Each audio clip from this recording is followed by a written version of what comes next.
Okay, good evening everybody. Welcome to Mitzvah Day 2020. Thank you so much for joining us. We are looking forward to what we're sure is going to be a really interesting evening, but it doesn't start here. For the past few weeks, Liz has been collecting food for the food bank Aid North London and has had a phenomenal response. Suzette has been leading her knitting group to provide hats and scarves for C4WS and Separated Child. Diana has organised another successful blood drive, and young families across the community participated in our Mitzvah Day bingo. Before we get started, here's a snapshot of all the wonderful things that have been going on today.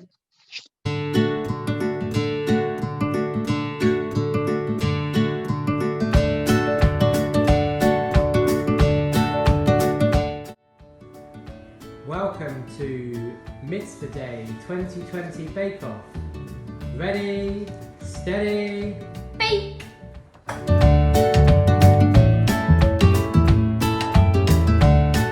we're here with Talia Scott, 10 minutes in. How's it going, Talia? Good. Yeah, what are you making? I'm making a biscuit from when I was in nursery. Okay. There was this recipe book, of one day, I think it was the day before our graduation. Great. Well, it looks early days, but it looks promising.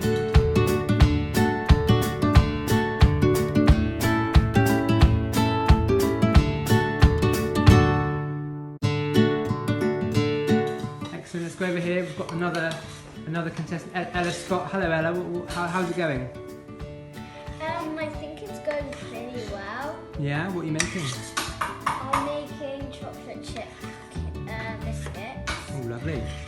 And we didn't have enough chocolate chips, so I had to crush up the Lovely. dark chocolate. Oh, if there's any left over, let me know. I'll help you out with that. Great. But I think I'm going pretty quickly with this. Oh, good. Well, I tell you what, we better not take up any more of your time because you're under quite a lot of time pressure. So, see you later.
That's got us all in the Mitzvah Day spirit. But before we get started, we're delighted that our MP, Mike Kurer, has taken the time to join us this evening and has agreed to say a few words. Thank you. I just wanted to congratulate everybody for taking part in what must have been a very unusual Mitzvah Day. Normally, I love Mitzvah Day because we can all get out and get stuck in to doing things and doing something fun, whether it's gardening. I've done car washes, gardening, painting of walls. So this year has all been rather strange. So I think what the shul have done, as much as they can, given the restrictions, has been truly amazing. Especially when many of the charities have been struggling with fundraising because of the restrictions, but also because many of the big charities don't know everybody that might need a helping hand. And so Mitzvah Day is great for the community, just reaching out to those who may have fallen through the cracks or not getting support because they're known to the big charities. So I've seen what you've done, from litter picking to baking, food parcels, but even today with the restrictions, just having a quiet word, a little conversation, socially distanced with someone who's maybe feeling isolated will just make all the difference. And so I just wanted to say to my shul from shul, well done for everything you've done. And I hope next year to be able to be physically with you, doing whatever we can in a normal mitzvah day. Thank you so much. I think that we can all agree that giving is really more important now than ever before. So with that in mind, I'm delighted to hand you over to our panel chair and vice chair of AURT UK, Annette Kurer. Good evening and welcome to this evening's panel discussion on the diverse challenges facing the charities sector during the pandemic. We will gain an insight into 3 charities. We're going to hear from Natasha Friend from Camden Giving, Laurie Rackind from JAMI UK, and Hannah Stahl from Feast With Us. We're going to find out how we can support them through giving our time, expertise, and potentially some contacts we may have. I'm Annette Kurer, the Vice Chair of AURT UK, and we raise funds for World AURT's international projects, as well as for local projects here in the UK. We support the next generation progress into the workplace, and we do this through training, mentoring, and networking. I'm also responsible for training Jewish Helpline volunteers. Jewish Helpline volunteers answer phone calls from people who may feel alone, anxious, depressed, or simply in need of someone to talk to, and we listen. We are receiving more calls than ever before. COVID-19 has wreaked havoc on all of us. So let's now listen, learn, and find out how we can support these 3 charities. Each person will give us an overview of their charity and the challenges they are facing. Please write any questions you may have in the chat box, and after the speakers have finished, we'll address these questions and get some answers for you later. So to begin with, I'm going to invite Natasha Friend, the Director of Camden Giving, to tell us about her organisation. Great, thanks Annette, and thanks for letting me be in your homes this evening. I'm Natasha, I'm the Director of Camden Giving, and we are an inequality charity. And what we've seen over the course of this year is that the impacts of COVID are being felt really disproportionately by the people that were already at the hard end of inequality. 25% of disabled Londoners say that they're facing redundancy, opposed to 17% of non-disabled Londoners. People from Black, Asian and ethnic minority communities are far more likely to be in the sorts of jobs that place their health at risk, but also their finances at risk as well. And Camden Giving is an organisation that believes in doing things differently as a response to this inequality. We've got a manifesto, and it starts by saying that we're uncovering better ways of creating equity in communities. And we know that volunteering and funding and resident decision making and gifts in kind are really important to that, but they're not in themselves the most important things. It's the way we go about delivering that that's really important. So I have a couple of slides to show you why that different tone is important.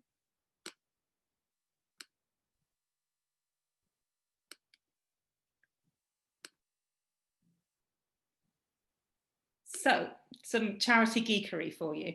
There are 167,000 charities in the UK, and 81% of them are the smaller charities with an income of less than £100,000.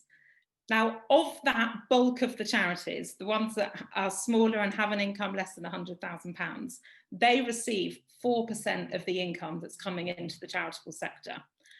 Before COVID started, we were seeing that smaller charities were closing at a faster rate than they were opening, whilst the bigger ones continued to grow. And that matters because the smaller charities are the ones that are at the hearts of communities. They're the ones that if Rosie doesn't turn up one week to their session, someone goes and knocks on Rosie's door and checks she's all right. They're also the organisations that are providing specialist support. They, in diverse communities in central London, that really, really matters because they're the ones that respond differently to people's different needs. And in this sector, lots of money comes from the government, lots of money comes from individuals, and then £5.1 billion of charitable income comes from foundations like Camden Giving that give grants to other projects. And who is deciding how that money is spent? Well, it's usually the trustees of that organisation, and they are 99% white, 60% are over 65, and 2/3 of them are men. So at Camden Giving, we do things differently to that. We recruit people that are experiencing the inequality that we're attempting to address. And these are some of the wonderful people we've worked with over this year to help award funding to local small organisations that are at the heart of communities. You'll see that they're not majority over 65. About half of the people we work with are under 25, about 70% are from Black or ethnic minority communities, about 25% are disabled. Stop sharing my screen now. So we get funding to small grassroots projects, things like a project called Action Youth Boxing Intervention in Somerstown, which is an area of Camden that has really high levels of inequality. And the Action Youth Boxing is a project that has been delivering boxing outside during lockdown at the same time as delivering cognitive behavioural therapy to young people who are at risk of violence. We're going to continue raising money and supporting grassroots community projects. But if I could ask you to do one thing for us this evening, or perhaps to take away next week to do for us, is that it should be a national outrage that money in the charity sector is being moved around by a very select group of people who do not experience inequality. If you know someone with a bigger voice than me or a louder platform, I would be exceptionally grateful if you could help raise the conversation on why we need to have a more equitable solution to the inequality people are experiencing. So if you know someone fancy at The Guardian or that sort of thing, it would be much appreciated. Great, thank you. Thank you, Natasha. So smaller charities are really at the heart of the community, and you know, we are talking to a community here this evening. So let's put our heads together and think, you know, who do we know that really could raise the conversation of equitable solutions so that we can support Camden Giving? Laurie Rackind, CEO of JAMI UK. Please tell us all about JAMI UK and the challenges you've been facing during the pandemic. Thanks, Annette. And thank you very much to the community for inviting me, particularly now as the specialist mental health service provider for the Jewish community. The pandemic has been a particular challenge for JAMI. As with other mental health organisations, we always anticipated that this winter would be even more significant challenge than for the rest of the pandemic, and unfortunately that is already becoming the case. As COVID hit, we had a caseload of about 1,000 people, and our first priority was to do a risk assessment of those 1,000 people to work out who was most at risk and who we really needed to focus our attentions on. And the service team came up with a list of about 350 people. Right from the start of the pandemic, we didn't like the term social distancing. We kept replacing it with physical distancing because physical connection, a sense of belonging are all, you know, those social interactions are so important for all of our mental health and well-being that we really didn't like the phrase. And for those 350 people, particularly that were most at risk, we had to find a way of connecting with them. Initially, what that meant was you're the Golders Green community. A lot of you will know our Headroom Cafe in Golders Green Road. Along with all the JAMI staff, we redeployed the cafe staff as well. And the chefs were redeployed to make meals. which we then delivered in to the most isolated of our service users. And in fact, we quickly realised that it wasn't the meals themselves that were so important, it was the physical connection, it was the doorstep chats that took place. And indeed, what was happening, we needed a bigger group of volunteers to deliver in the food, because people were taking 20 minutes, half an hour to deliver every meal, as you would expect. I mean, I remember I did one a couple of days myself over in East London, and it was really hard to tear yourself away from people that you knew, the chances are, wouldn't have any further conversations until we turned up again on their doorstep. So I mentioned that we redeployed all the staff. We've currently got about 80 staff and about 250 volunteers within JAMI. That's grown significantly during the pandemic. We had 9 staff just start within the last fortnight. We've had, I think, 18 staff that have never physically set foot in a JAMI building. It's a really interesting time to be joining an organisation. But as I said, we had to redeploy all our staff. Hopefully, well, we did. We focused on their skill sets. So our events manager, who would have been focusing her attention on organising a major fundraising event for 350 or 400 people, she was the one that was coordinating the volunteers and all the meal deliveries. So we used people's skill sets, but they were in a rather different way. We also had to overnight create a completely different form of reception, because people weren't sitting in the building manning phones. We could have just diverted phones, but we realized that wasn't going to be the effective way of reaching all our staff. So we really quickly came up with a solution whereby all referrals went to voicemails attached and MP3 files, which then went to the relevant member of staff. So very quickly we had to pivot and adapt in all sorts of our services. A lot of our services had to become an online, a virtual delivery. And for a lot of our service users, that was a real issue, because even if we gave them the technological solutions, you know, laptops or tablet computers, they didn't have Wi-Fi, they didn't have the skills. So we very quickly procured tablet computers with SIM cards, and then we had staff that were particularly trained in supporting and taking over those tablets remotely to give people those skills so that they then could access and speak to our various service colleagues, the occupational therapists, the social workers, etc. And that continues to this day. As per most other mental health service providers, referrals were initially quite flat. What we were finding was that it was existing service users that were coming to us with more problems, but it wasn't people presenting with new mental health problems. Unfortunately, that has now changed, and we're seeing very, very significant increases. In certain areas, we've got nearly 200% increases, so nearly 3 times the number of people coming to us.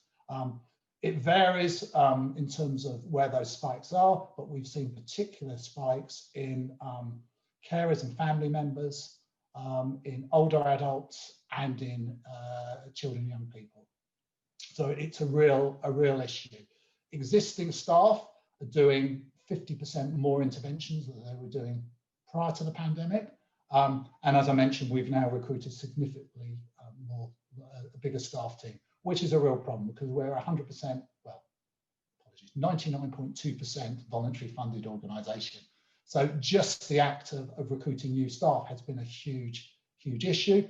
Thankfully, the trustees accepted a proposal to make a significant use of our reserves. So we're budgeting to lose about £750,000 this year, which is a significant loss.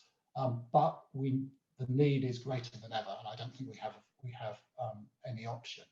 The other thing, just briefly to tell you, that we had to implement was we realised that our duty team and our service team potentially wouldn't be able to cope with huge additional demand.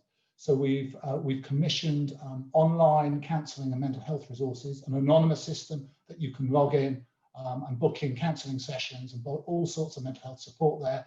It also means that we've been able to exit people from service. So if you don't need the direct intervention of a clinical member of staff, you can be provided with this virtual offering and then always come back into our service. So all sorts of things have been changing.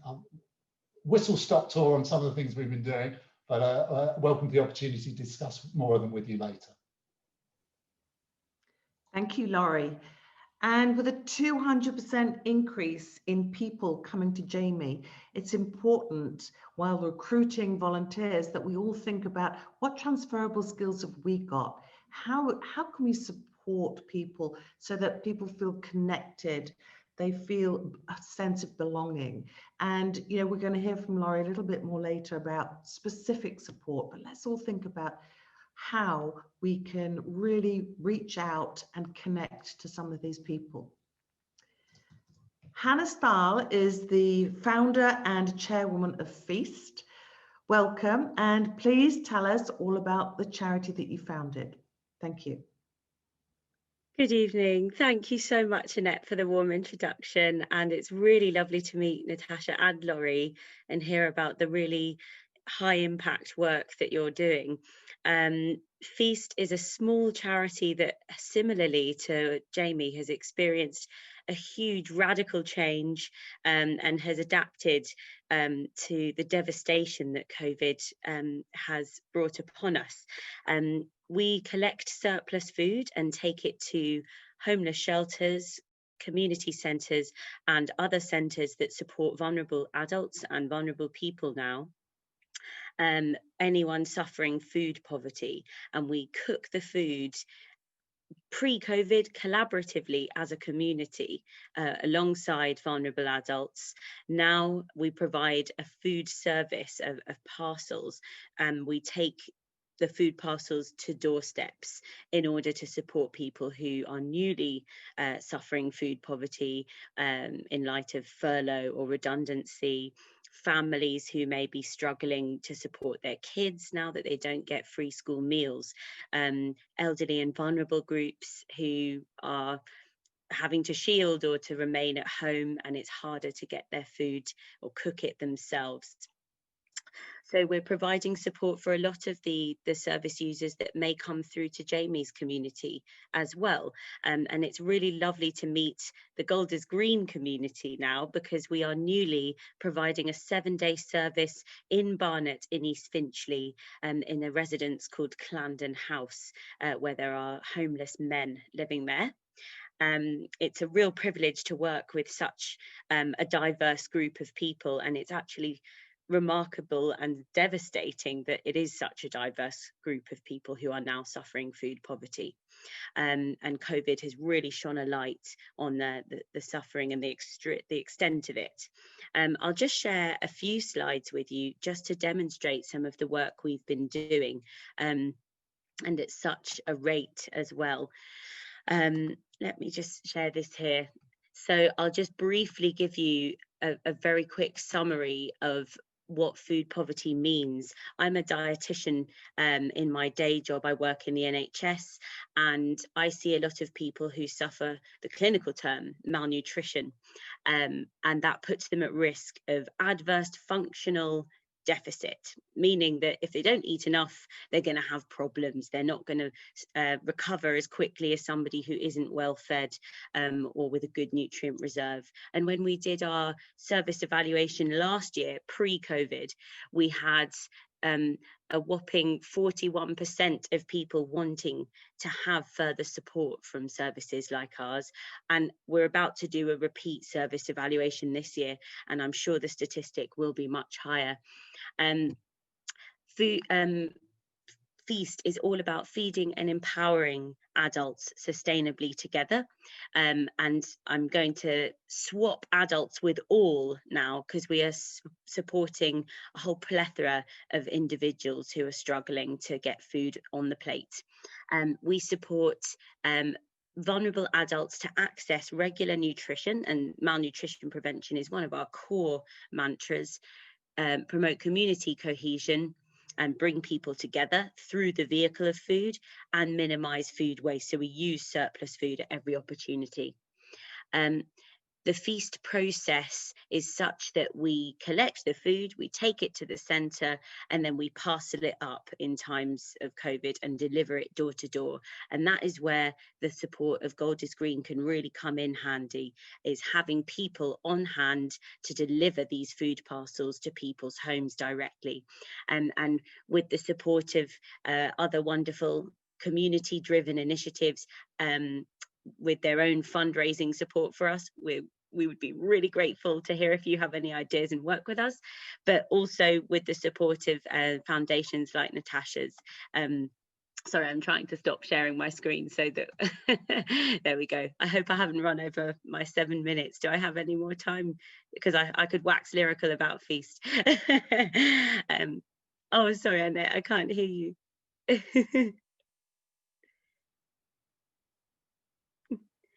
You've got a couple more minutes. Oh, Hannah, okay. fine. Fantastic. So we've branched out from being in 3 centres per week, providing a once per week meal, to now providing across 7 centres per week. And by the end of the year, will be a 7-day service in 3 of those centres, set to increase getting referrals from the councils, from individuals across North London and branching into South London as well.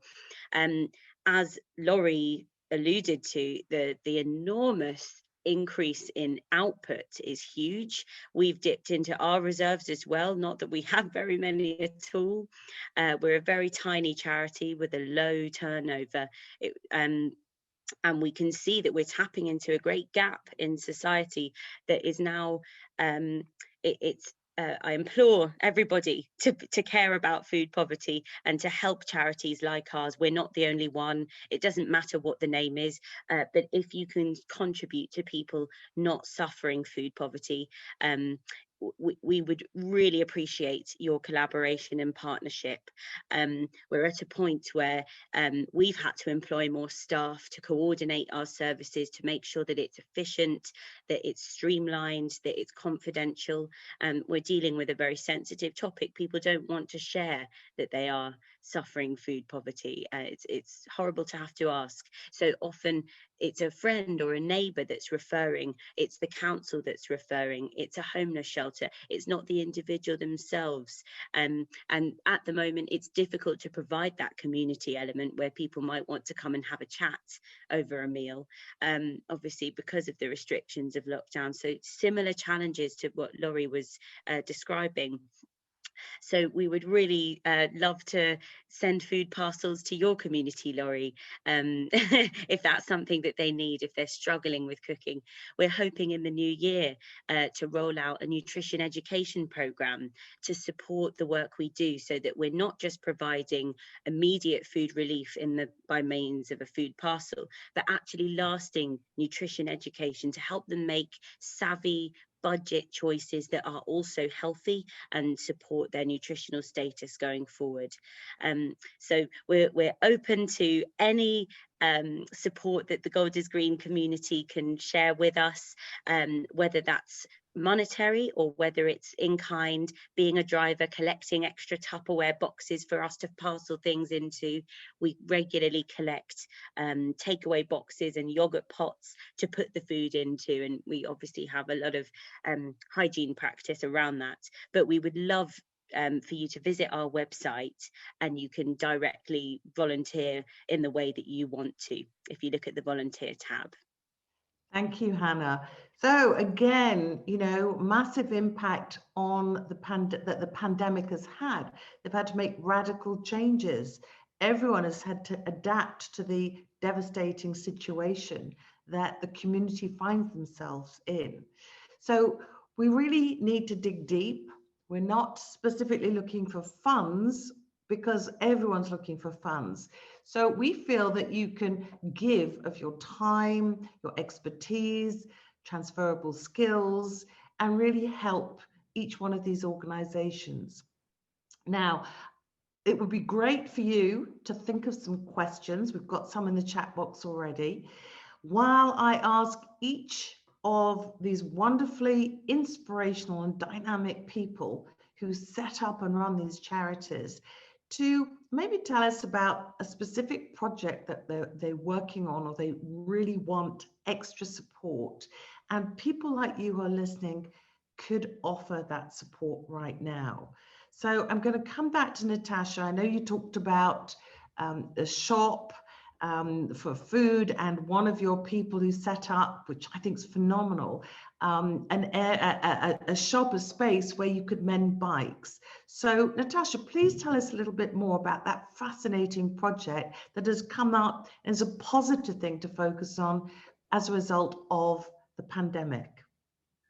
Yeah, sure. I'm happy to talk about that for as long as the cows come home. So we raise money and support, and we get them to grassroots community projects, and they're usually run by people who are experiencing the inequality that they're addressing. And one of them is called Your Bike, and it was set up by a guy called Rack, who's lived in Somerstown his whole life, and he takes bikes from the police that have been, I don't know, left around or not claimed by someone, and he works with young people who have come through the criminal justice system, and he does the bikes up and makes them ready to sell. And we've been really pleased to be able to support him to be employing young people who really need a decent job in order to move forward with their lives. Rack is in very much need of a shop in which to sell his bikes. He's doing it out of a garage at the moment, which is not ideal. So if anyone happens to know of a shop that might not be being used because of all the stuff that's going on, please do give me a shout. That would be super useful to help Rack keep being able to employ people. And whilst I'm on the subject of employment, if you're in the sort of work where you do employ people, jobs are really, really mattering to people that are experiencing inequality at the moment. So if you're in a position to offer a quality job to someone that might not be first in line for jobs in other places, that is worth more than a £10,000 donation at the moment, I promise. Thank you, Natasha. So if anyone's got a disused shop, or you know someone who is trying to rent one out and it's not being used right now, and especially during these colder winter months where Rack could collect bikes, mend them, put them together. Or Natasha, maybe if people have got old bikes hanging around, they could also get in touch and donate those bikes, because we all have bikes that we think we're going to cycle and probably haven't done. It's a bit like the clothes. You haven't worn them for the last 2 years, get rid of them. And I'm sure there are some people out there who have got old bikes, and maybe that would be useful. And, you know, if anyone really can employ someone from the Camden area, from the, you know, the different people that are in touch with Natasha, that would be fantastic. So please, if you've got any questions about that, pop them in the chat box and we're going to refer to them in a minute. Laurie, if you could really ask for something specific right now, you talked a lot about that you've had to have far more volunteers to deliver the food because people want to chat. And on that doorstep chat, the volunteers don't want to sort of shortchange them, but it means you need even more volunteers to deliver the food. Please tell us a little bit more about that, or any other specific request you have of the community. Thanks, Annette. As you said, and I said earlier, those conversations are absolutely vital. But even pre-COVID, we realised that whatever amazing work my service colleagues did in supporting individuals, if when they went back to their communities or their homes or their workplaces or their schools or what have you, that the community didn't understand mental health, then that great work would just unravel. It's not just about the interventions, it's about the whole systemic work that everybody does, and language and being able, people not to discriminate. Love to have a conversation at some point with Natasha maybe about intersectionality, but there's some real issues here about how the community avoids discrimination and really includes everybody. So we came up with the grandiose title of Transforming the Landscape. And that was one of the reasons that we opened the Headroom Cafe, really trying to destigmatize accessing mental health services. volunteering for us is more than just volunteering. It's about really utilising the social capital of the community to deliver those social care interventions. And now, you know, more than ever, not just lockdown, not just for lockdown 1.0, as people are calling it, lockdown 2.0, which is likely to go on for long and through the winter. So today, this panel was constructed around for Mitzvah Day, and our call for Mitzvah Day was calls of kindness, and I was delighted to see that in the video earlier. Some of your shul members making those calls, but it's about reaching out, not just calls, knocking on a neighbour's door, talking to a total stranger, all those pieces, and just for you guys. From today onwards, for the rest of November, you can all get free coffee at our Headroom Cafe. And one of the reasons we're offering free coffee is we would still like a donation if you could afford to, or to buy forward a cup of coffee for someone else that might not be able to afford it. But the idea, go and pick up a coffee and then walk to a neighbour or somebody in Golders Green and have a chat with them on the doorstep with that cup of coffee. Those kind of conversations are clinical interventions. They are really, really significant. Don't underestimate the power of a chat. You know, taking the eye of someone as you walk past them and saying hello. All of those pieces is what social capital can do for our health and well-being. And it's more important now than it's ever been. And through this winter, it's going to be absolutely vital. So what I hear you saying is it's really about delivering social care interventions and, you know, actually giving someone eye contact as you're walking along and smiling at them. And, you know, I know from the Jewish Helpline, which is purely a listening line, we do not advise and we do not signpost people, but people want to talk and be listened to without judgment, without being told what to do. And that seems to be something that, you know, when your people are walking, when we're all walking around, just let people talk to you. You know, we hear about the lockdown and our parents and the elderly being in their homes and no one's seeing them, no one's talking to them. They close the door at night and there's silence and it's very lonely. So even at least if they go out for a walk, people can talk, people can say hello. That makes the biggest difference. So you're saying that if everyone goes into Headroom, they can get, I'm assuming that's a takeaway coffee. Yes, everything's takeaway at the moment. Everything's takeaway. And obviously your chefs are being deployed to provide more food. But, you know, again, maybe there are people that would be happy to have that takeaway coffee passed on to them. So it's really about the intervention and the communication, connecting, as we said before, with people. So let's all think about what different ways of social intervention interaction we can have. And I'm sure there'll be questions for you shortly, Laurie, about what specific connections you can sort of suggest to people. So thank you for that. Hannah, tell us about a specific project. You know, I know we've been talking about how to support some of the winter shelters, because the winter night shelters now, they aren't getting volunteers to go into the kitchens where they maybe, certainly synagogue I belong to, Muswell Hill Shul, we've cooked for the guests, the homeless, every Tuesday night. You can't do that anymore.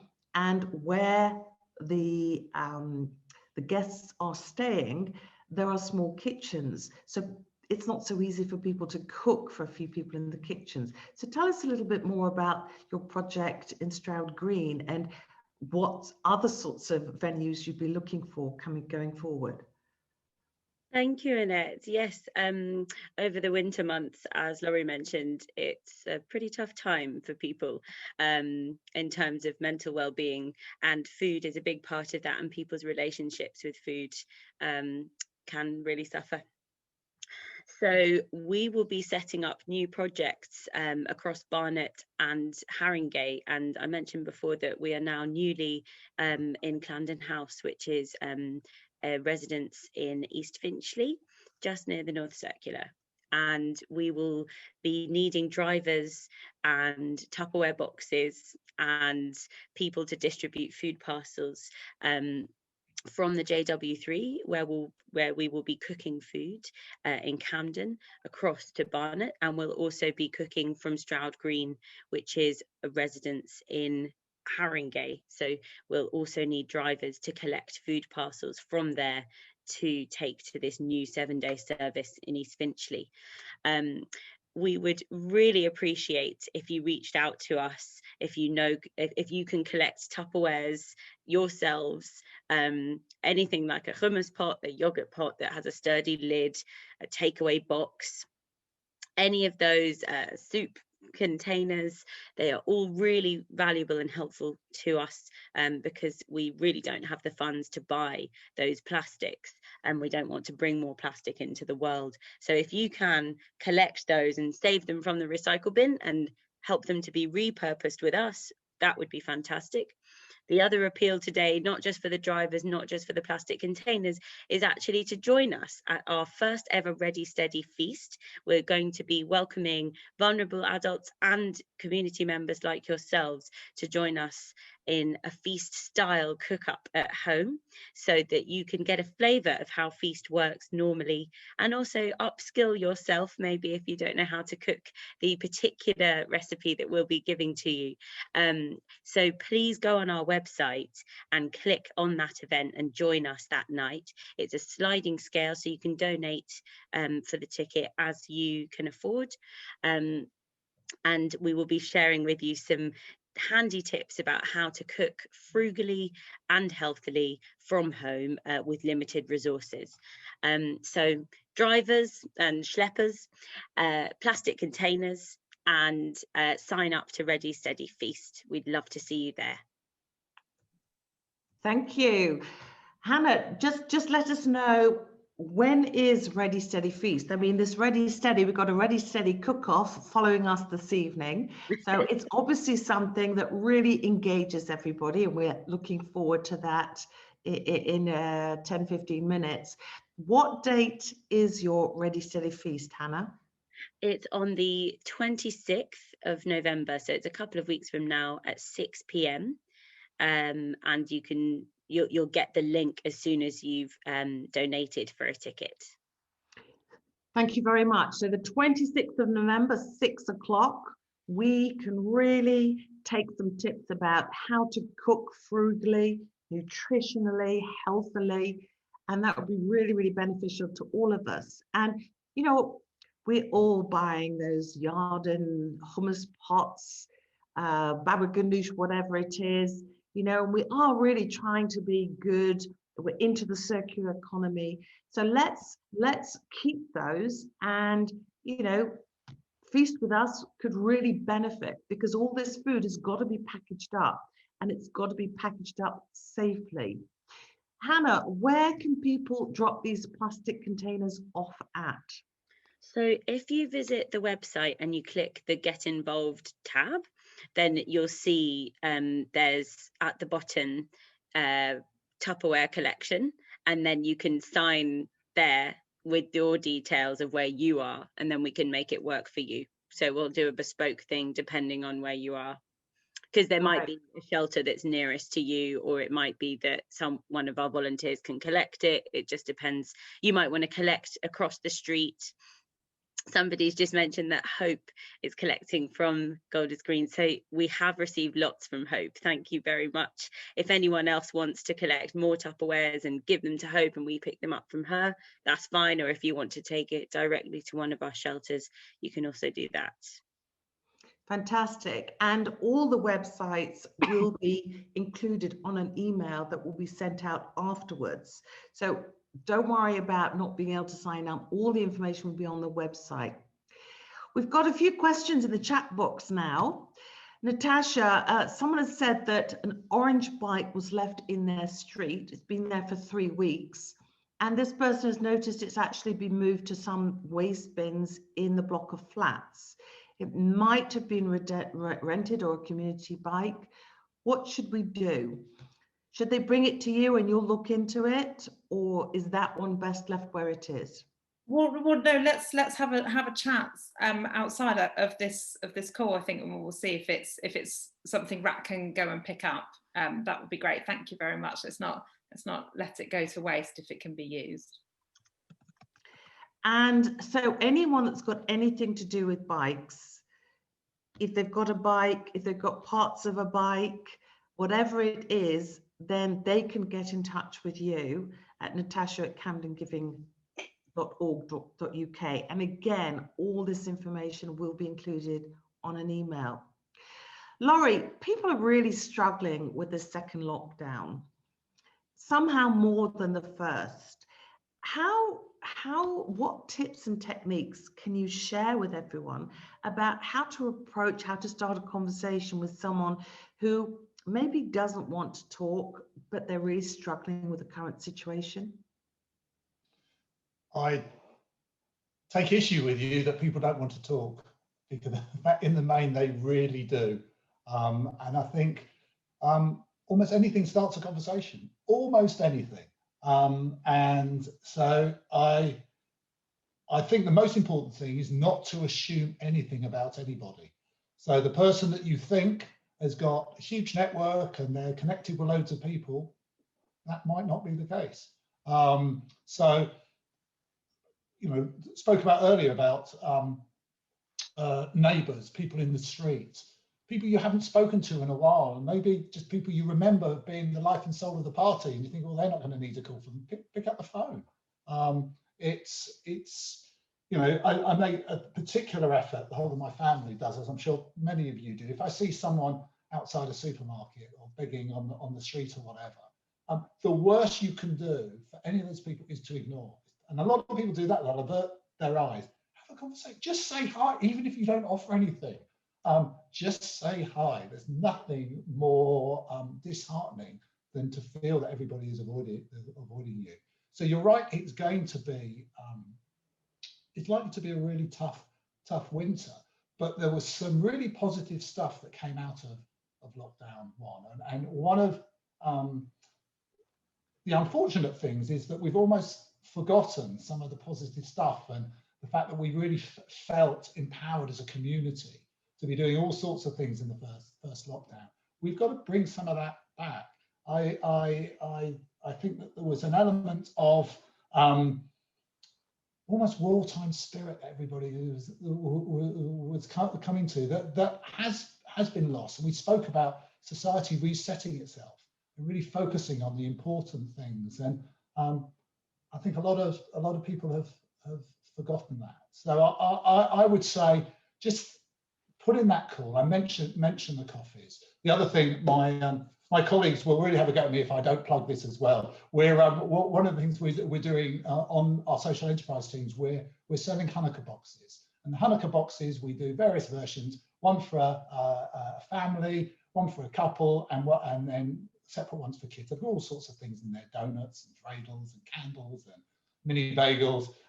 But the real beauty is not that you're buying one for your loved ones, which of course is really important, and you can tick a box to ask for a doorstep chat. So when they're delivered in, a JAMI volunteer or staff member will actually have a chat with whoever you deliver that box into.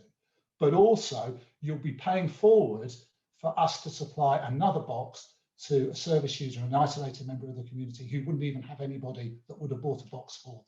So I would really, really encourage, sorry, I know that's a second ask that I've made. Go and get a free coffee and have a chat with someone, and potentially buy a Hanukkah box for someone in your family, and buy one forward for someone else in the community. And actually, Laurie, it kind of dovetails into that question before, because it's kind of an opening conversation also. If you've got a Hanukkah box, or you know you've got one, you can say to someone, you know, got this Hanukkah box, we're coming up to Hanukkah, how would you like to have one of these? And that can open up and get a dialogue going as well. And as you say, you know, let's hello, darling, how are you doing? I'm all right, but I'm just in the middle of making something with Elizabeth. Can I ring you back in 10 minutes? Pleasure. Okay, this is what we love about Zoom chats. I hope you tell whoever it is you're calling back about the charity and about what we're talking about this evening, because I think, as you say, it's important that we bring back some of that lockdown one spirit, the community, empower people. And Hanukkah boxes is a great introduction. And who, we love Hanukkah, but let's not assume that everyone's ready for Hanukkah or that everyone doesn't need to talk. I know that one of the things about you saying about the homeless, I helped out with Crisis a couple of years ago, and the big advice was, please look at people in the eyes. When people are sitting on the streets, we're looking down on people, and that's really very uncomfortable and might even appear a bit patronizing. So just give them eye contact, smile at them, get them a coffee, see what's in the Hanukkah box, see if they're interested, and just get a dialogue going. Now we have Liz Manuel, who wants to say something about supporting the homeless in Barnet. So are we able to unmute her? Sarah? I have. I just unmuted myself. Can you hear me? I just wanted to, as Sarah said at the beginning, first of all, thank you to everybody. As you know, we did a massive collection this whole week for Food Bank Aid North London, and the shawl's been absolutely fantastic. People have been incredibly supportive. And I just wanted to point out that Homeless Action in Barnet is one of the food banks that is a recipient from Food Bank Aid North London. So, and we have a tradition of supporting Homeless Action in Barnet because we've always cooked for them, which we can't do at the moment. And so people who enjoy cooking, direct yourselves to Hannah, because we can't use the Shawl kitchens. And if you're able to kind of join Hannah's cooking project because that's what you like doing, then obviously that's a great way of doing it. And actually also just to say, and people know this from what we've been collecting the last week, that, which I'm sure Hannah will be very happy to hear, that Food Bank Aid is trying to collect stuff that people can cook themselves rather than just ready meals. At the very beginning, when homeless people were being housed at short notice because of COVID, because of the pandemic, and they were going into hotel accommodation, they had limited cooking facilities, then there was a need for easy to prepare food, which maybe wasn't always the most nutritious, but they did their best. I think we've moved on from that, and actually the food bank support as well. So people have collected today, I've had loads of donations of things like potatoes and carrots and onions, long-lasting produce, fresh produce, which I think, Hannah, you'll probably think is a much better idea. And where possible, people are being encouraged to cook, but all the food banks also have people who need more easy access food. So I just wanted to kind of reiterate what's been said, and just again to say huge thanks to everybody on this group, because we've had such brilliant support this week, and it's not going away, it's an ongoing need. So thank you for that. Thank you, Liz. Now, just on that note about food banks, one of the things that Natasha has talked about to me was that, some people, they're so grateful for the food, but it's a bit of a stigma to have to go to a food bank. So one of the things that they've done is they have taken over a premise, and people can go there, and it's as if they're going to a normal shop.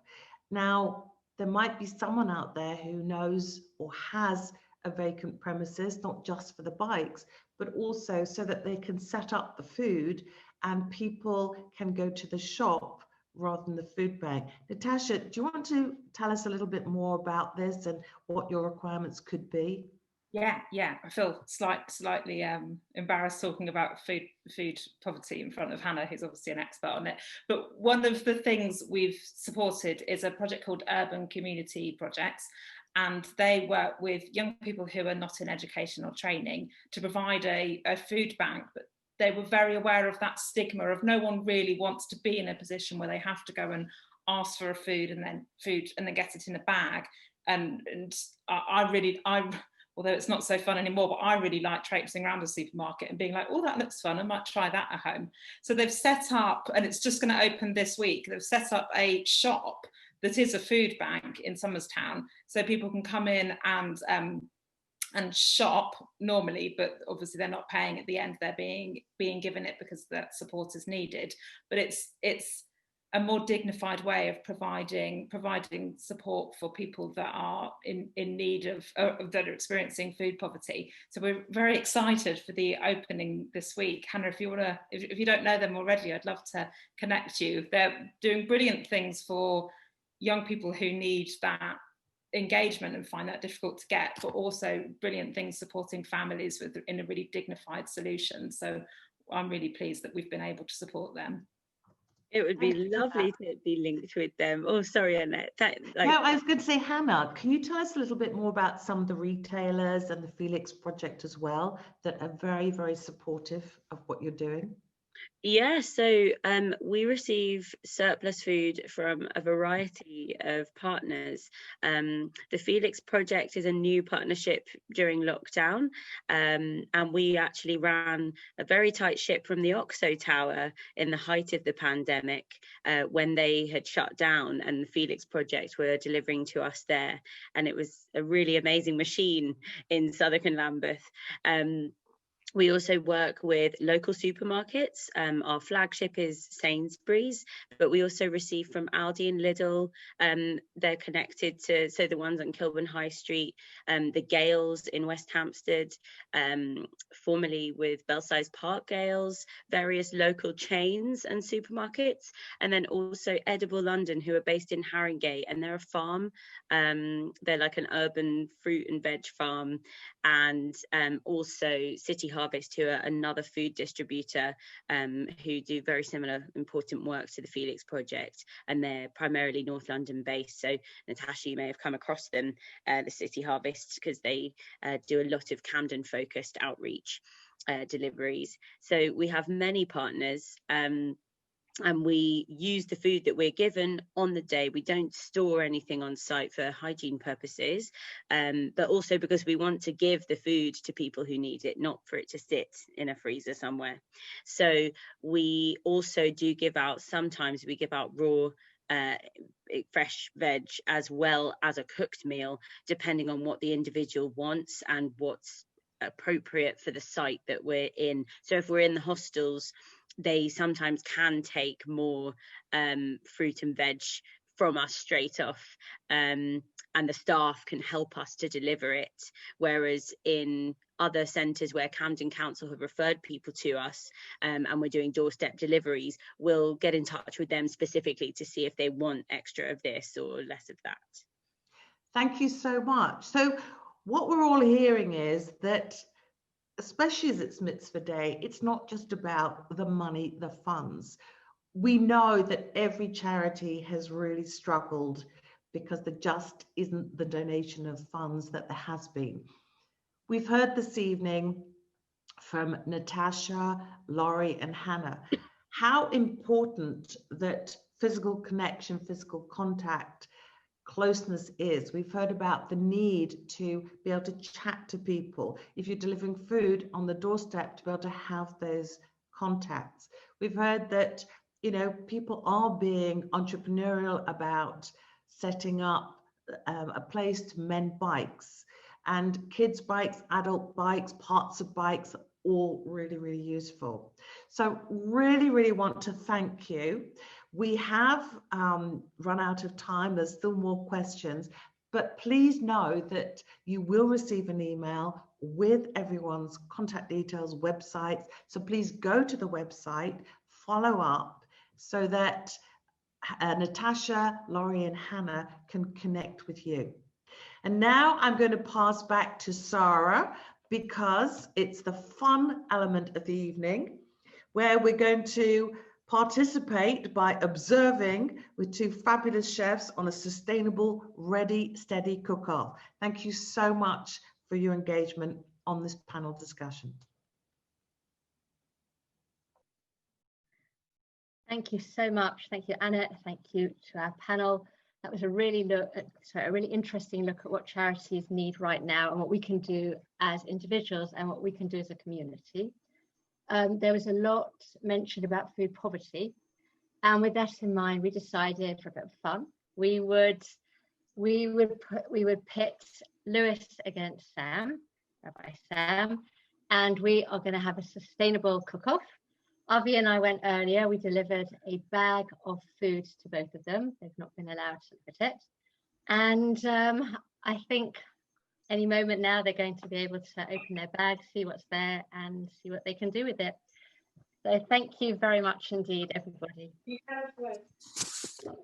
But before you open your bags, let's just lay out some ground rules. So, as you know, as you have been briefed, you can use your own dried herbs and spices, seasoning, flour, sugar or sweetener of your choice, oil, margarine and butter. Everything else has to be from your sustainable, non-plastic bag. Right, so that leaves us with one thing left to do. Rabbi Sam and Lewis, open your bags. It's fun, Natasha. Okay. Oh my gosh, guys, look at this. Right. Okay, Lewis. Oh my God, Lewis, what else?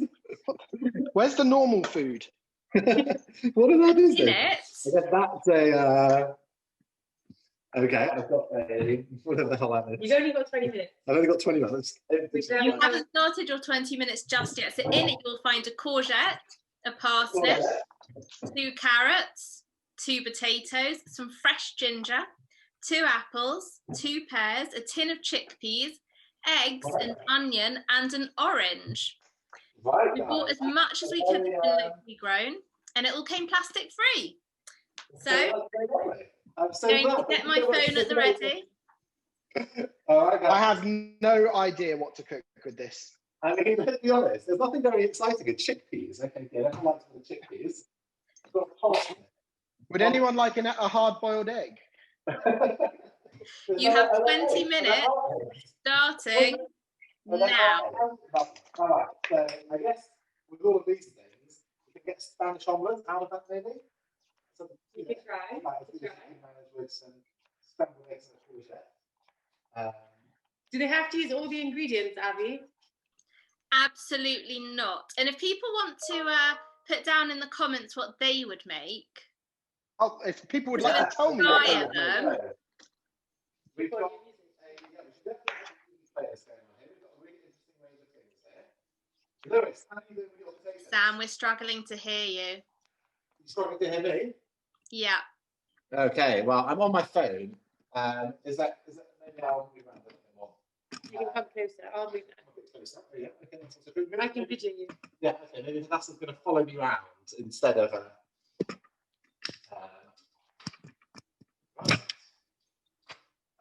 I have no idea what I'm making. I'm just chopping. Lewis, how many saucepans did you have at the ready? 6. And do any of them have water in? Yes, they've all. The pots have all got waters in. The pans have. The pots are already boiling. Well, that's very organised, I think. Lewis is a very organised section of it. Maybe I'll still taste some courgettes because at least that gives you something that's a bit less boring. Right. So I'm going to make something. What are you going to make? I'm really interested to hear actually, because you're very enthusiastic about all the things that you're going to do. And, I'm not really hearing you doing it yet. Yeah, not falling for that one. You're going down. Yeah, You're going to watch? No, it's fine. It's only you. I don't know if I'm going to let you. We'll see. Okay. So I've chopped up some potatoes into cubes, put them into a pot of boiling water. I'm not quite sure what I'm going to do with them, but I've done that. I've got a pan with some oil that I'm going to put the potatoes and the onions in. Not quite sure what I'm going to do with that, but it seems like a good idea. Yeah. And the apple, I'm going to eat. He ate his apple. Do you have any music recommendations? Have you got any raisins? Can we allow to use raisins from there? Abby, there's been a request if we can use raisins from the pantry. No. No? How do you make I can do an apple in the oven, which is quite fun, but I can't do that without, I can use cinnamon, I guess, and sugar. Right. Chickpeas. And remember, everyone's going to have to vote for you at the end. So. Right. The game is on. Everybody who's on the call, Sam was very derogatory about you all earlier, so best you vote for me, please. I don't have a call here, do you? No. That's all right. No one can see it. Sam, have you got any idea what you're doing? Yeah, I'm coring my apple and I'm going to put it in the oven with some cinnamon and spices because everyone likes a cored apple with cinnamon and spices. It's quite a nice winter treat. So I'm getting my, but that takes a bit of time to get going in the oven as well. So if I do that now, it'll be ready. You think it'll be ready in 20 minutes? Yeah, I can say it if I microwave it for a little bit first. Yeah. I'm feeling quite a lot of pressure, actually. There's no easy way to say it. It's not going to blow up in the microwave, is it? I'm just squeezing some orange juice into my frying. In the works. If anyone would like to start asking questions in the chat or unmute themselves to throw our contestants off. I'd like to suggest that both of you, when you finish cooking, the other one has to eat what you both made. That would be very non-secure COVID-wise. I'm sorry. I have to reject out of hand that proposition. Certainly, I never eat anything that Lewis cooked for his birthday. Unless it was barbecue or came with bottle. Oh, Stephen Brownstone has said, Rabbi Sam, you do realise that Lewis is going to win. That's excellent. Thank you, Brownstones. I'd also like to just make a call out to some of my favourite friends, the Ginsberg, Chevy, each of whom have agreed to vote for me for varying fees. Very beautifully, neatly cut courgette you've got going down there, Lewis. It is indeed, but I haven't got a clue what to do with it, so I'm going to put it in some hot water. Interesting. That's a very interesting courgette. I'm going to saute my gently before turning it to a Spanish omelette. Everyone loves boiled courgettes. I'm going to put some oregano in, some garlic. Lewis, you just want to show off your cupboard.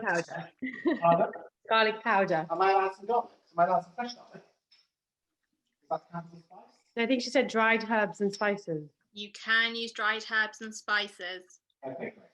You got fresh. I put sesame. Is Rabbi Sam allowed a coach in the room with him? I'm not coaching him. There are so many things I could have said by now, and I'm really holding back.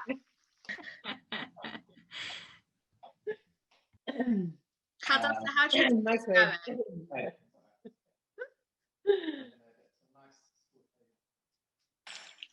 Well, how are we doing on time, Abby? To go. 14 minutes to go. Okay.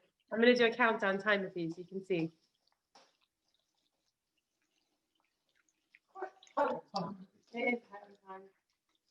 Lewis, what are you know on MasterChef where they give them time to build a plan about what they're going to do? That's just fine. We're not that kind. I'm going to. Oh, these are looking nice. Oh, the eggs! I forgot about the eggs. You don't have to use all of it. I mean, I could use all 6 eggs if I tried. Are we allowed to ask Lewis what he usually cooks in his kitchen? I tell you what, Peter, I do not cook chickpeas. I cook nice things like chicken and beef and food, not chickpeas, but each to their own. Vegetarians are very welcome in the world. Do you need help? Is this because none of the things you mentioned are vegetables? All I've got, Peter, is vegetables. I've been given eggs, vegetables, and an apple. That's what I mean. The things you usually cook are not vegetables. Correct. Correct. Yeah. It is educational. Right. Oh, that hasn't worked. Oh dear. Right. Okay. There's only so much you can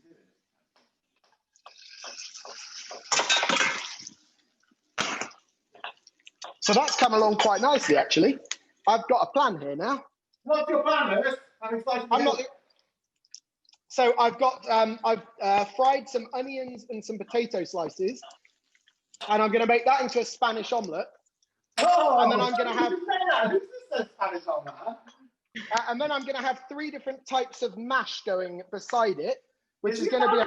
My ideas. Is that part of the rules? I didn't hear that. Really interesting. As part of Mitzvah Day, you're supposed to be nice to people, Sam. Oh, that's very collegiate of you. That's very nice. Lovely, Lewis. I thought so. What am I going to do? I'm not having hot peels. You're putting them in the oven as well. Salt with a bit of if anybody knows how to make cucumber mash, carrot mash in a very short period of time, please do let me know.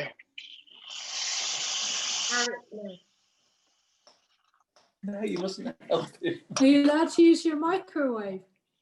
I don't have a microwave. Oh, that solves that problem. Why don't you have a microwave? Because I believe in proper cooking. Lewis, as you don't have a microwave, the answer is yes, you could have used it. Yeah. Sam's at an advantage now. That doesn't apply to you, Sam, necessarily. Thank you. That's helpful comment there. How long do we have left, please? I'm going to finish my whiskey. How long? Lewis, do you have a steamer? I do have a steamer, yes. So that could help you soften. Lewis, you're missing what Sam is doing. He looks very optimistic. He's got a tray ready for the oven. Oven? 10 minutes to go. I'm going to put it in the microwave. I'm going to stick it back in the microwave. I'm giving up on the oven, I think. Okay, that's going in there like that. Lovely. Lewis, did you not think to buy a microwave for this occasion? No, I didn't. As committed as we thought, I think. I've got a coffee machine.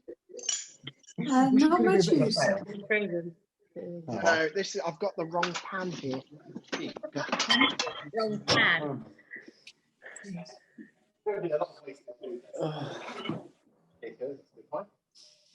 Right. Okay, throw that in the oven. Minutes to go. I don't know if that's right, but we'll give it a go. Well, there's a lot of mess here. I'm just squeezing some of the orange juice into the 3 different mashes, just to give it a nice citric feel. Lovely. That sounds wonderful. I wonder if I should poach a pear as well. Oh, a bowl. Right, I think. Oh, jeez. Oh, dear. No, this is not good. All right. Okay.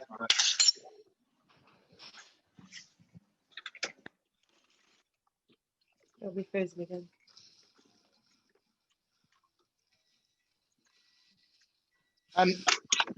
Feeling a lot of pressure right now. It's got to be said. There's 8 minutes to go. Oh dear. So we did look at putting a clock there, but actually it had the potential to actually bring on migraine, so we decided probably best to leave that alone. So, but we're watching. Don't worry, we are watching. Potatoes sauteing. Oh dear. And you've got a lot going on there. I don't know who you're talking to. Actually, you both have a lot going on there. Is that steam or smoke, Lewis, coming out of your? Yeah, there is smoke. A lot of heat. Okay, am I sauteing? No, nothing to see here. Carry on. Keep calm. You get a good facial anyway. Someone in the chat has asked what you've had for dinner, or if you were assuming that this would be it. We ate a long time ago. I haven't eaten since lunchtime, and I'm not entirely sure I'm going to be eating this. Well, you can come over and have some of mine, because I'm making a really nice omelette here, some nice sauteed potatoes. So you're welcome. Don't you worry, I'll be fine. Thank you. I don't want to be poisoned by the competition. You sure? Because Put your wine there. Right. So I think that might be cooked. I think those are cooked. So we'll pour them into there. You might want to open the window. It's very steamy in here. 7 minutes to go. 7, easy. No problem at all. Oh gosh. Yeah, forget that. Right. Okay, so I've taken my boiled courgettes and I'm going to blast them in the Vitamix. Lewis, if it all goes wrong, I think you could. If it all goes wrong, Lewis, just open a steam room in your kitchen. 1 minute, Abby, is Sam allowed to use milk? No, I had to say no to Lewis earlier. No. Too bad. That only tastes good with milk in it, though. You can use water. But that doesn't taste good in an omelette. You make omelets without milk. What barbarians do that? Maybe you're not supposed to make an omelette. There's many things you can make. Yeah, now you're screwed, aren't you? I'll make an omelette without milk. Might want the lid. Huh? You don't make omelets with milk. That's scrambled eggs. Oh, I make omelets with milk. So there you go. Okay, this looks good. We're making scrambled. It's more scrambled than omelette. Oh, that's lovely. So this is my courgette puree. Beautiful, Lewis. Thank you. That looks lovely. It looks like some sort of weird house shape. Yep. Well, you know, it's the future, sustainable and healthy living. Really push it up as you go along. Okay, so now we've got that. Now we've got our parsley. Oh, that's lovely. That is cooked. That's a bonus. Door open again. 5 minutes to go. Okay. We have had a curveball of a question come in, but I'm not sure either of you should really be answering it here. When have you tell faced us. conflict in the workplace and how have you resolved it? Lewis, I think you can work out who sent that one in. What was the question? When have you faced conflict in the workplace and how have you resolved it? Huh? That might have been from one of my sisters, and I only have one. Happy to discuss that another time with pleasure. Well, conflict on the workplace is an important topic, but probably not one that we have the time for to discuss right now. So thanks for the question. And in true Mike Freer style, I will thank you for the question and ignore it. What about conflict in the kitchen? Never in our house. Then you use a very sharp knife. Right. Mine. Sorry, Lewis, you can't see the questions, but Rob has asked if there's any of the courgette puree left, could he have it for a poultice? I'll be doing it at 20 pounds a kilo. Okay, we've got some nice looking sauteed potatoes here. Slightly crispy. That would be why. Okay, good. Carrots. They are cooked. Lovely. As if there was any risk that they wouldn't be. None of you are any the wiser if they are. They aren't. Exactly.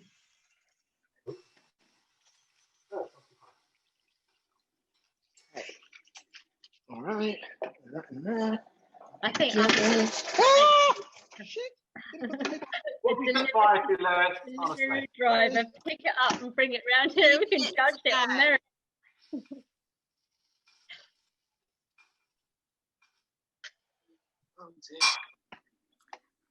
How about this? You can have an extra minute, but one-handed. I don't need an extra minute. That would be good.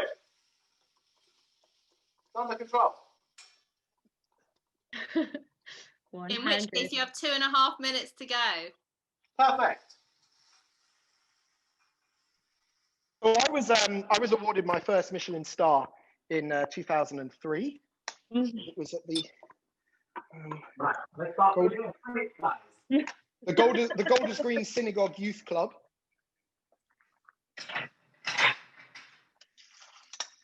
Chevy wants to know, how would you each describe yourself in one word?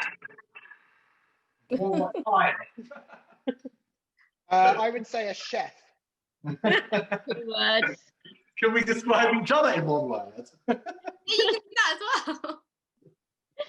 I would describe Sam as a hero. Well, now you've set the bar high. I would describe Lewis as talented, eh? Or drunk, one of the two. I'm definitely not drunk, but I have had a bottle of red. Wow, those look really cooked. Oh. Okay, I'm ready to plate. Okay. Oh, it's 1.5 minutes to go. Oh, that is hot in there. Yeah. Jump the gun. Oh, look at this, it's cooked. Blimey. Miracle. Lewis, is it actually cooked, or have you been practicing that reaction all day? It's hot. That came out the oven. Ow. Ow. Nothing to see. Has Lewis remembered to make dessert? That's the question. No, but he's made a really nice frittata he's managed to flip. Well done. Oh, that looks very good. Right. Shall I try and flip it? Yes. Flip it, flip it. Yes! If that's not worth your vote, I don't know what is. 30 seconds to go. What's this? 30 seconds to go. It's half. Ooh, 30 seconds to go. Looking good.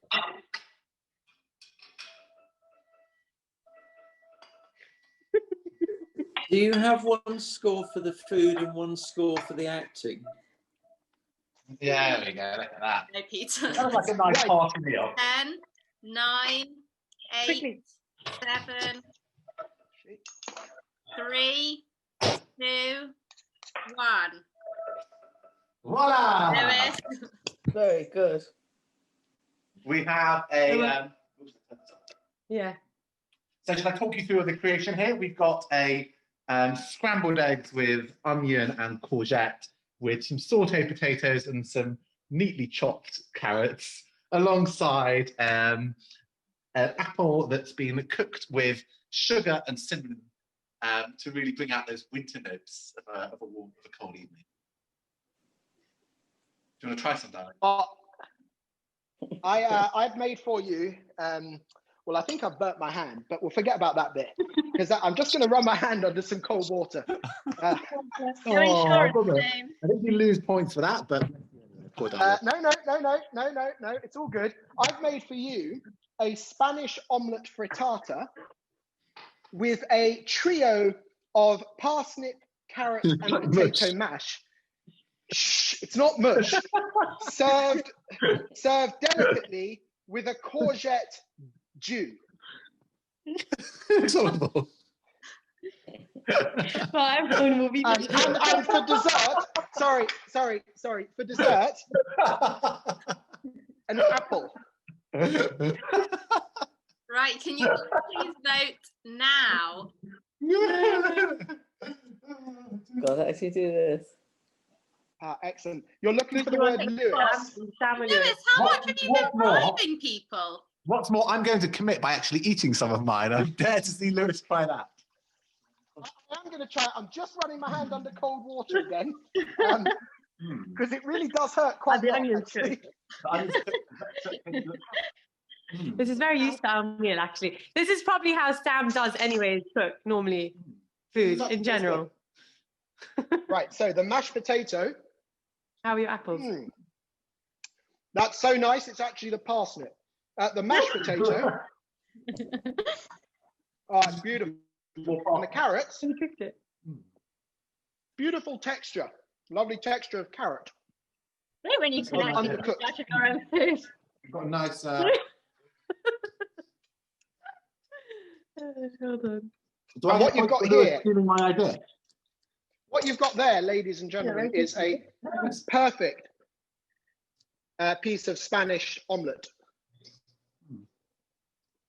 Once you've cleared all I the don't like Spanish omelette. It's horrible. That's gonna. Please turn off the gas. Well, we do have a clear winner with 77% of the votes. The winner is, can someone do a drum roll, please? Lewis. Well done, Lewis. Well done, Lewis. Beautifully done, man. You can win bragging everyone- rights What the Summer going forward. I will PayPal everybody their money tomorrow. Make sure you do, please. Can I just point out one thing though that I don't know whether to be proud of, but it's a bit of a mess. Ow, and I think I've burnt my hand. Oh, bless you. Put on your running water. Yes, I'm going back to that. Thank you, Doctor. I'm really glad you got the pity vote there, Lewis. I'm really glad. That must really Well, make you feel know, better. it's not the taking part that counts, loser. That's nice. That's lovely. It's very kind of people to vote for you. Now, what I just wanted to say though, just an important final thing. Whilst this has all been a lot of fun, it has been an important day, and it's been a great night as well. A great day where we've seen Golders Green, as always, come together for Mitzvah Day in odd circumstances. There are a lot of people who are struggling. Ow, my hand. There are a lot of people who are struggling right now. So please do your best to donate time, bicycles, money, efforts, anything you can to Feast or Camden Giving or JAMI or any of the other charities we spoke to. And we should also thank the many people involved, Annette, Hannah, Natasha, Laurie from the charities, Diana for the blood drive, Suzette for the knitting, all the kids who did baking, the Manuels who did food collecting, Hadassah who organized the kids, the Goodmans, of course, who every year spearhead and lead Mitzvah Day, especially Avi, who's organized this evening so superbly. And I will hand it over for the final few words to this evening's loser, Sam. Thank you so much, Lewis. I just want to say that I concede, and I'm really proud that you will go on to run the cooking forevermore in this country. But genuinely, everyone who's participated, thank you so much. And it's really such a pleasure to be able to come together for Mitzvah Day, to celebrate and to really appreciate the incredible people across the community who do so much around the rest of the year. And for us, for those who don't, to participate on a regular basis, please do. There's wonderful volunteering initiatives that we can get involved in. Thank you so much for everyone, and really wish you all a very good night and wish you a Shavua Tov. Thank you so much.